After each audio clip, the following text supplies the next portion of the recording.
அனைவரையும் நம்பிக்கை குரல் சேனலுக்கு அன்புடன் வரவேற்கிறோம். இன்றைக்கி நம்ம பதிவில் பார்டர் செக்யூரிட்டி ஃபோர்ஸ், அதாவது பிஎஸ்எஃப் ரெக்ரூட்மெண்ட் பற்றி தான் பார்க்க போடும். ஓவரால் கொடுத்துருக்கக்கூடிய போஸ்டிங் பார்த்திங்கன்னா ஹெட் கான்ஸ்டபிள் வேக்கன்சி 1121 வேக்கன்சி கொடுத்துருக்காங்க. இதுக்கான எலிஜிபிலிட்டி க்ரைட்டீரியா பார்த்திங்கன்னா 12th அண்ட் ஐடிஐ சொல்லியிருக்காங்க. லாஸ்ட் டேட் பார்த்திங்க அப்படின்னா 23/9/2025.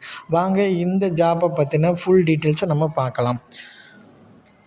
ஸோ நமக்கு கொடுத்துருக்கக்கூடிய முதன்மையான ஃபஸ்ட்டு பேஜ் பார்த்திங்க அப்படின்னா அப்ளிகேஷன் ஓப்பனிங் டேட் 24/8/2025 23/9/2025 வரைக்கும் கொடுத்துருக்காங்க.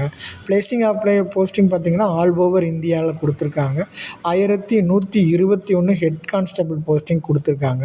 நம்ம ஆன்லைன் மோடில் தான் அப்ளை பண்ணணும். இதுக்கான வெப்சைட் பார்த்திங்க அப்படின்னா rect.psf.gov.in அப்படிங்கிற வெப்சைட்டில் தான் நாம் அப்ளை பண்ணணும்.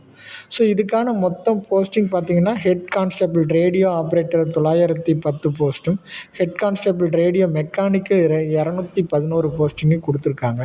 எஜுகேஷ்னல் குவாலிஃபிகேஷனை பொறுத்த வரைக்கும் பிஎஸ்எஃப், அதாவது பார்டர்ஸ் ஃபோர்ஸுக்கு வந்து கொடுத்துருக்காங்க. ஹெட் கான்ஸ்டபிள் ரேடியோ ஆப்ரேட்டருக்கு வந்து மினிமம் 12th ஸ்டாண்டர்ட் முடிச்சிருக்கணும். 12th ஸ்டாண்டர்ட்லேயும் ஃபிசிக்ஸ், கெமிஸ்ட்ரி, மேக்ஸ் குரூப் படிச்சிருக்கணும். வித் 60% ஆஃப் மார்க் எடுத்திருக்கணும்னு சொல்லியிருக்காங்க. அதே மாதிரி ரேடியோ மெக்கானிக்கு பார்த்திங்க அப்படின்னா 60% ஆஃப் மார்க் 12th எடுத்திருக்கணும். ஃபிசிக்ஸ், கெமிஸ்ட்ரி, மேத்தமெட்டிக்ஸ் சப்ஜெக்ட் வந்து படிச்சிருக்கணும்னு சொல்லியிருக்காங்க. அடுத்து இதுக்கான ஏஜ் லிமிட் பார்த்திங்க அப்படின்னா ஹெட் கான்ஸ்டபிள் ரேடியோ ஆப்ரேட்டருக்கு மினிமம் 18 இயர்ஸ் கம்ப்ளீட் ஆகிருக்கணும். மேக்ஸிமம் 25 இயர்ஸ் வரைக்கும். ஹெட் கான்ஸ்டபிள் ரேடியோ மெக்கானிக்கு பார்த்திங்க அப்படின்னா 18 வயசுலேருந்து 25 வயசு வரைக்கும் இருக்கலாம்னு சொல்லியிருக்காங்க. மெத்தட் ஆஃப் செலெக்ஷன் ப்ராசஸ் எப்படி இருக்கும்னா, ஃபஸ்ட்டு பேஸ் பிஎஸ்டி எக்ஸாம் இருக்கும். அடுத்து செகண்ட் பேஸ் வந்து கம்ப்யூட்டர் பேஸ்ட் டெஸ்ட் இருக்கும். அடுத்து மூணாவது பார்த்திங்க அப்படின்னா document verification and medical verification and இதெல்லாம் முடிச்சுட்டு அப்படின்னா எக்ஸாம் சென்டர் வந்து ஃபுல் அண்ட் ஃபுல் தமிழ்நாட்டில் தான் இருக்கும். ஸோ இதெல்லாம் நம்ம முடிச்சிட்டோன்னா இந்த ஜாபுக்கு நம்ம எலிஜிபிள் ஆகிடும். இதுக்கான எக்ஸாம் ஃபீஸ் பார்த்திங்க அப்படின்னா எஸ்சி எஸ்டி கேண்டிடேட்ஸ்க்கும் ஃபீமேலுக்கும் ஃபீஸ் கிடையாது. அதர் அப்ளிகண்ட் ஃபீஸ் பார்த்திங்கன்னா 100 rupees மட்டும்தான் கொடுத்துருக்காங்க. இது ஆன்லைன் மோடில் தான் நாம் அப்ளை பண்ணணும். ஓகேங்களா? ஸோ இதில் நம்ம இந்த ஜாப் வந்து ஓவரால் கொடுத்துருக்கூடிய 1121 போஸ்ட்டு வந்து நமக்கு கிடைக்கிறதுக்கு இது நல்ல சான்ஸ்ன்னு கூட சொல்லலாம்.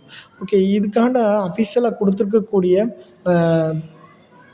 லிஸ்ட்டு பிடிஎஃப் கொடுத்துருக்காங்க. ஸோ நோட்டிஃபிகேஷன் பார்த்திங்க அப்படின்னா director of general border security ஃபோர்ஸ்லேருந்து கொடுத்துருக்காங்க.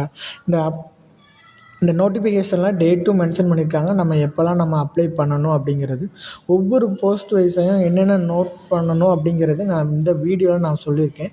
ஸோ இந்த டீட்டெயில்ஸை நம்ம மறக்காமல் அப்ளை பண்ணோம் அப்படின்னா நமக்கும் இந்த ஜாப் வந்து கிடைக்கிறதுக்கு நிறைய சான்சஸ் இருக்குது. Okay, thank you to all.